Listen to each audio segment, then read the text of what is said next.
Mga kaibigan, matapos ang pagtalakay natin sa 5 banta at ang kaunting revelasyon tungkol kay Beyond Netero na ibinunyag mismo ng kanyang ama na si Isaac Netero gamit ang iniwan nitong DVD, ngayon ay ire-review na natin ang Chapter 342 ng Hunter x Hunter o ang ikatlong bahagi ng ating Dark Continent Review. Ako nga pala si Mr. AI Anime at huwag na nating patagalin pa. Let's go! Ang pamagat ng chapter ay challenge. Nagsimula ang kabanata sa isang matibay at highly secured na selda kung saan makikita si Beyond Netero na nakaupo habang nakaposas ang isang kamay. Kasama niya sa loob si Chidel at nasa labas naman ang ibang Zodiacs na nagmamasid. Dito ay nagsalita si Beyond na maaari na raw gawin ng Hunters ang kahit na anong nais nila sa kanya. Pero ayon sa hula niya, pakakawalan pa rin siya at makakasama ang mga Zodiacs sa paglalakbay patungong Dark Continent. Napangingi pa siya ng sabihin ito, dahilan para magtaka at mabigla ang mga Zodiacs. Sinagot naman siya ni Chidel na imposible iyon. Ayon sa kanya, makukulong si Beyond sa matagal na panahon dahil sa kaguluhang idinulot nito nang udyukan niya ang publiko tungkol sa paglalayag sa Dark Continent. Kaya naman, tinawag pa niyang delusional si Beyond. Subalit sagot ni Beyond, tama man ang sinasabi ni Chidel, hindi raw gaon ang realidad. Kaya't mayroon pa silang oras upang pakinggan ang sasabihin niya bago nila ito i-report sa V5. Dahil dito, tumingin si Chidel kay Mizai's Tom at agad nilang inilabas ang recorder na inilagay sa mesa para mai-record ang kanilang usapan. Ayon sa kanila, official na nakarecord na ang pag-uusap na ito. Sagot naman ni Beyond, wala raw problema iyon. Sa tono niya, parang hindi niya iniisip na ilalabas sa publiko ng mga Zodiacs ang kanilang pag-uusap. Sa isipan ni Chidel, hindi niya mapigilang mapansin na kamukhang-mukha talaga ni Beyond ang ama nito na si Chairman Netero. Habang kaharap niya ito, nararamdaman niya ang kaba at naiisip niyang ang tunay na inaatake ngayon ni Beyond ay ang mismong Hunter Association. Matapos nito, sinimulan ni Beyond ang pagbubunyag ng mga impormasyon. Una raw niyang sasabihin ay tungkol sa tunay na kahulugan ng pulisiya ng V5 at ang kanilang mga motibo. Maghahanda na sana mga Zodiacs upang pakinggan siya, pero biglang ibinaling ang eksena sa isang malaking pagpupulong. Dito ipinakita ang kasalukuyang world map. Ayon sa nagre-report, ang mundong kanilang alam ay nasa gitna lamang ng isang napakalaking lawa sa Dark Continent na tinatawag na Lake Mobius. Base sa kanilang datos, nasa 149 ng beses nang nagtangkang pumalaot ang sangkatauhan patungong Dark Continent. Ngunit 5 lamang sa mga paglalakbay na ito ang nagresulta sa pagbabalik ng mga tao. Sa kabuuan, 28 na katao lang ang nakaligtas. At kabilang raw sa mga survivors na ito, si Beyond Netero. Dagdag pa rito, ang mga paglalayag na matagumpay, may nakauwing survivors ay mga unofficial voyages. Nangyari ang mga ito matapos itatag ng V5 ang kanilang treaty. At sa kabila ng pagiging iligal na mga paglalayag na iyon, nagtagumpay pa rin ang mga ito dahil sa tulong ng mga tinatawag na guides o gatekeepers.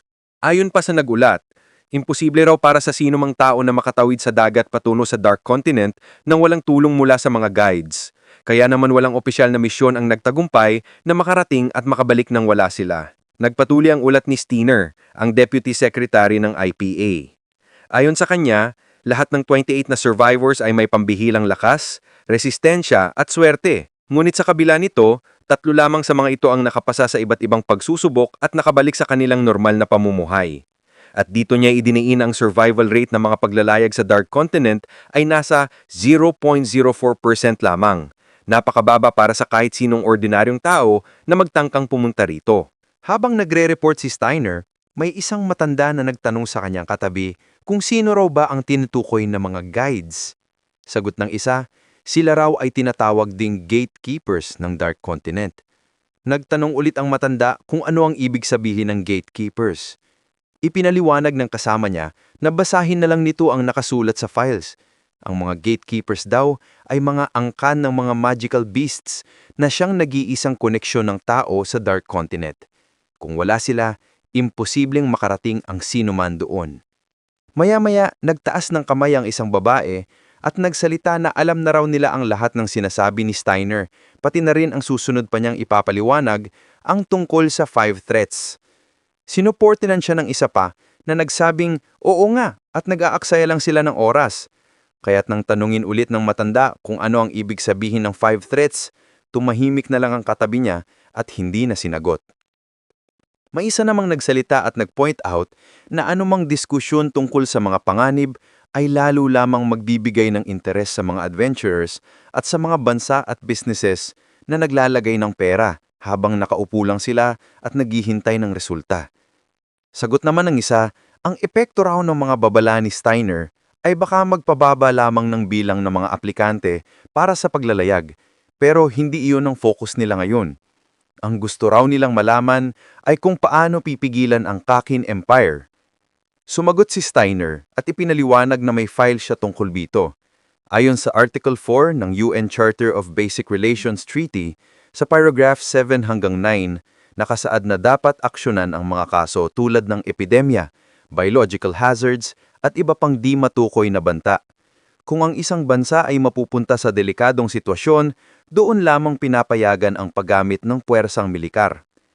Sagot ng matanda, alam na raw nila iyon, pati na rin ang tungkol sa Kakin. May isa pang nagsabi na hindi na aatras ang Kakin dahil napapubliko na ang kanilang plano sa paglalayag. Dito humingi ng paumanhin si Steiner na hindi niya naipaliwanag ng maayos ang nais niyang iparating. Ang gusto niya raw ay magkaroon sila ng common understanding na ang tanging paraan upang mapigilan ang Kakin ay ang paggamit ng puwersang militar. Ngulit dagdag pa niya, kung gusto nilang maresolba ito ng mapayapa, dapat nilang imbitahan ang Kakin Empire na sumali sa V5. Kung mangyayari iyon, magiging V6 na ang alyansa. At kapag nangyari iyon, magiging lihiming taga-suporta ng V5 ang Kakin. Ipinaliwanag pa ni Steiner na ang pagsasama ng Kakin ay dapat ipakita sa mundo bilang natural na hakbang upang makumpleto ang pagkakaisa ng lahat ng kontinente, hindi dahil napilitan lamang sila. Dagdag pa niya, ang hari ng Kakin ay may kasaysayan bilang pioneer ng mga paglalayag, kaya't may matibay na dahilan para sumama. Sa kabilang banda, kapalit nito, isusulat sa mga dokumento na anumang kayamanang na makukuha ng Kakin mula sa Dark Continent Expedition ay paghahati-hatian ng pantay-pantay sa 6 na kontinente. Idinagdag ni Steiner na may mga deserted islands sa neutral zone, malapit sa ocean boundary ng Dark Continent. Ang mga islang ito ay maaaring tirahan ng mga immigrants na sasama sa paglalayag. Ipapaunawa raw nila sa mga immigrants na ang mga islang ito ang kanilang new continent, kung saan sila magsisimula ng panibagong buhay. Pagkatapos nilang maiwan ang mga immigrants sa mga islang iyon, ang tunay na paglalakbay patungo sa Dark Continent ay ipapaubayan na lamang nila sa Kakin Empire sa isang kondisyon. Lahat ng kasali sa paglalayag ay dadaan muna sa masusing screening.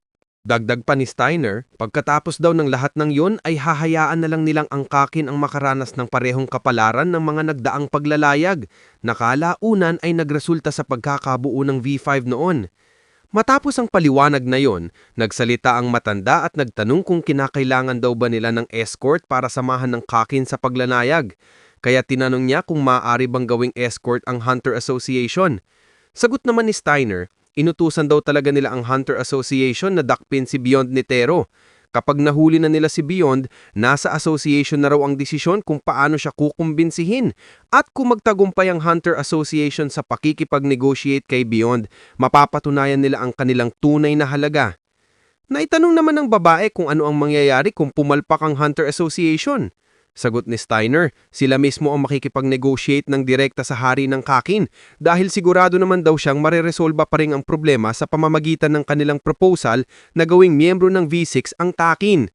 Dagdag pa niya, kung sakaling mag-fail ang Hunter Association, sila mismo ang magpapadala ng mga unofficial groups.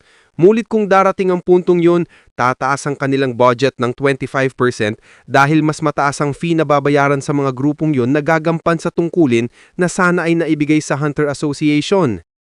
Matapos ang mga paliwanag na ito, nagtinginan ng mga kinatawan at nagkasundo. Nilagyan na nila ng stamp o selyo ang bagong proposed option. Bumalik naman ang eksena kay Beyond na nagpaliwanag na noon pa man ay ininsist nila ang open door policy para i-clarify ang posibleng mga pagpipilian sa paglalayag. Kasi kung hindi raw nila ginawa yon, hindi kikilos ang V5 at magpupumilit sa kanilang sariling patakaran. At kung basta-basta nilang susundin ang protocols ng V5 na sobrang komplikado, siguradong mabibigo ang kanilang plano. Dito naman nagsalita si Chidel na nagsabing, huwag mong alalahanin ang relasyon ng Hunter Association sa publiko. Ang alalahanin mo ay ang sarili mo. Habang nangyayari ito sa loob, sa labas naman ay nagsalita si Kanzai na, suko na ako. Wala na akong ideya kung anong nangyayari sa loob. Kaya niyo bang i-translate ang pinag-uusapan nila? Sagot ni Sakcho, ang ibig sabihin lang nito ay nakuha na ni Beyond ang ticket papuntang Dark Continent. Kapalit nito, gagawin niyang historical hero ang hari ng Kakin. Pero ayaw ng V5 na magmukhang talong kaya para mapanatili ang dignidad nila, ipinadala nila ang mga Zodiacs upang bantayan si Beyond. Nagtanong si Kanzai kung ikabubuti ba para sa kanila ang pagsunod sa utos ng V5. Sagot ni Ging or Gel, high risk, high return ang mission na to. Kapag pumalpak tayo, mawawalan tayo ng tiwala mula sa ating best customer na si V5 na malaki ang binabayaran lalo na sa mga ganitong misyon. Pero kung magtatagumpay tayo, posible nang payagan ng Hunter Association na maglalayag patungong Dark Continent at makakakuha pa tayo ng malaking benepisyo para sa sangkatauhan. Matapos niya ni muling nagsalita si Beyond, na wika niya ang kailangan lang daw talaga nila ay paniwalaan siya at kontakin ng V5. Kasi kapag kinontak na nila ito, ang isasagot lang daw ng V5 ay, sabihan niyo si Beyond na tatanggapin na namin ng paglalayag, pero may kasamang supervision. At kung iyon nga ang mangyari, ang magsusupply sa paglalayag patungong Dark Continent ay walang iba kundi ang Hunter Association, kung may tiwala nga ang V5 sa kanila. Kaya dito, sinabihan ni Beyond si Chidong na iyon ang kanyang hamon. Wika niya, ang tunay na laban ay magsisimula lamang sa Dark Continent. Tinatanong pa niya si Chidel kung sasama ba ito. Sa isipan naman ni Chidel, nasabi niya, oo, isa itong laban at ang buong Hunter Association ay dapat na sumali rito. Kaya sinagot ni Chidel si Beyond, oo, kung tama ang sinasabi mo ngayon, tatanggapin ko ang hamon. Pero bago ang lahat, may marami pa kaming dapat na kumpirmahin muna. Sagot naman ni Beyond sabay ngiti. Ayos, kunin niyo ang kahit na ano, kahit dugo ko pa.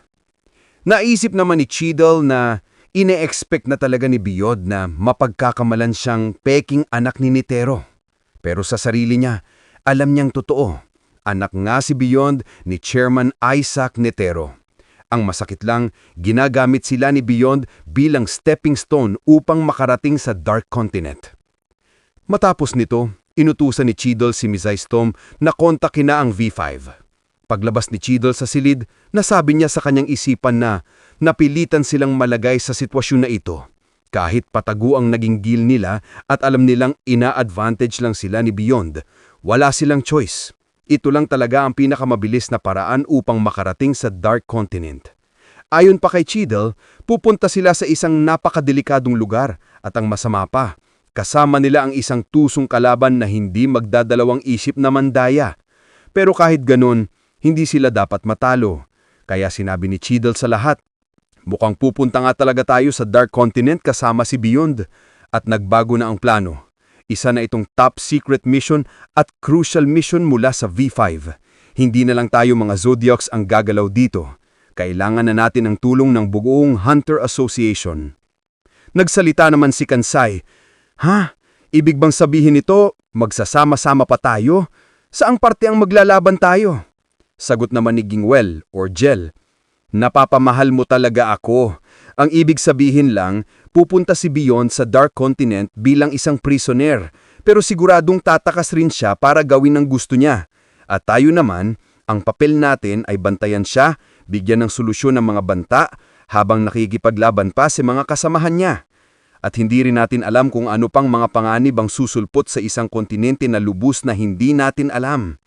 Sagot naman ni Mizaistom, pero di ba yan naman talaga ang trabaho ng isang hunter? Tugon ni Chidel, tama ka, kaya maghanda kayo. Sumingit si Ginta, saan na magkakasundo din tayo ni Beyond at magkaroon ng masayang paglalayag? Nasagot naman ni Clark, Ginta, napaka-optimistic naman ng mga panaginip mo. Matapos niyan, nag-offer si Satcho na siya muna ang magbabantay kay Beyond at pumayag naman si Chidel. Bago sila umalis, sinabihan ni Chidel si Beyond, dapat maghanda ka rin dahil matagal-tagal na pagkakakulong ang mararanasan mo. Umupo lang si Beyond at nagsabi, matagal na panahon. Maghihintay ako kahit gaano pa katagal ang kinakailangan. Sa kabuuan ng pag-uusap ng Zodiacs at ni Beyond, nagkaroon sila ng common ground. Kailangan din ni Beyond ang Hunter Association upang makapunta sa Dark Continent nang hindi hahadlangan ng V5. Sa panig ni Beyond, mas gusto rin niyang ang Hunter Association ang magbantay sa kanya. Matapos ang esenang iyon, balik sa pulong ng V5. Nagtapos ang meeting at binati si Steiner ng iba pang direktor na nagsabing napakaganda raw ng kanyang presentasyon. Nagpasalamat si Steiner, ngunit tinanong niya ang direktor kung sigurado ba itong tama ang ginawa niya. Sagot ng direktor, "Alin doon?" Tugon ni Steiner, "Gaya ng sinabi ko noon, inilatag ko ang lahat ng risks sa paglalayag. Pero kahit ganun ang naging konklusyon ng meeting ay nagdesisyon pa rin ang V5 na tutuloy sila sa Dark Continent." Nasagot naman ng director na wala raw problema ang bagay na iyon dahil ang kanilang tungkulin lang naman ay ipaalam ang mga panganib ng paglalayag at mag-propose ng mga ligtas na rutang maaaring daanan. Kung magdesisyon man daw ang kanilang mga kliyente na maglayag pa rin o hindi, problema na iyon ang mga ito. Pagkasabi nito, huminto si Steiner sa paglalakad. Tinanong siya ng director kung ano ang problema. Sagot naman ni Steiner, ang pananaw daw nila sa librong Journey to the New World ay isa lamang fiction, pero ang totoo, ang librong iyon ay isang napaka-importanteng reference para sa gagawing paglalakbay patungong Dark Continent. Natawa ang director at sinabing, "Ha! Para ka talagang ako! Magiging isa kang mahusay na manager balang araw." Sumagot si Steiner, "Maganda sana kung ang mundo ay laging nagsasabi ng katotohanan, pero mas importante ang kapayapaan." Ang mga salitang iyon ay nakapagpatahimik sa director. Totoo, kailangan nilang itago ang mga nakakatakot na sikreto tungkol sa Dark Continent upang mapanatili ang kapayapaan sa mundo. Matapos ng eksenang iyon, ipinakita ang napakalaking barkong gagamitin sa paglalayag patungong Dark Continent, ang Black Whale. Ito ay ang Black Whale No. 1. Narinig ang reporter na nagsasabi, ang Black Whale No. 1 ay isang higanting transport ship na kayang magsakay ng 200,000 na pasahero. Ang interior nito ay simple lang, ngunit nakaplano ring makabuo ng 20 o 20 na black whales sa loob lamang ng isang taon. Nangangako itong magdadala ng milyon-milyong tao patungong Dark Continent at itong kauna-unahang barko na ito ay siyang sasakyan ni Beyond, Haring Huy Guiro at ang buong angkan ng mga prinsipe ng Kakin. Ang pagpili naman sa mga civilians na makakasama ay gagawin sa pamamagitan ng lottery. Isang tao sa bawat 1,030 katao ang maaaring mapili. Kaya para sa karamihan, isa itong dream come true na makasama sa paglalayag. Matapos niyan, ipinakita ang isang news studio kung saan pinag-uusapan ang plano ng paglilipat sa bagong lugar. Ang isa sa mga host ay nagpahayag ng pangamba. Ang pinaka-risk ay ang mga nilalang gaya ng shark bear at mga makamandak na halimbaw. Kahit sa isang pagkakamali lang, maaaring malagay sa alanganin ang buhay mo. Sumagot naman ang isang babae. Ayon sa mga opinion online, siguradong may mga napakadelikadong nilalang doon na maaaring nasa rank A o rank B. Patawang sagot ng isa pa. Siyempre naman, wala na tayong magagawa ron. Natural na may mga mababangis na nilalang sa Dark Continent, pero mali ang akala ng mga tao na hindi pa pinapupuntahan ng sangkatauhan ang kontinenteng iyon dahil sa mga nilalang na iyon. Nagdagdag pa siya. Marami sa mga ancient ruins ang nagde-develop ng modern na medisina na may pananggalang sa mga ito. In fact, ang liquid minerals na makikita sa mga halaman at hayop doon ay maaaring naglalaman ng mga milagrosong compound na makakatulong sa tao para lalo pang umunlad. Kaya idinedeklara ko ngayon, ang pinakamalaking pag-usbong ng sangkatauhan sa buong kasaysayan ay mangyayari sa loob ng 10 taon. Dahil ang Dark Continent ay lugar kung saan ang mga pangarap ay matutupad.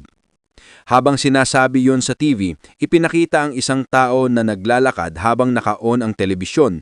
Maya-maya pa, biglang inilipat ang eksena sa grupo ni Nobunaga na biglang napatingin sa gilid nang dumating ang isang lalaki. Medyo napangiti si Pareston dahil ang dumating ay si Jing.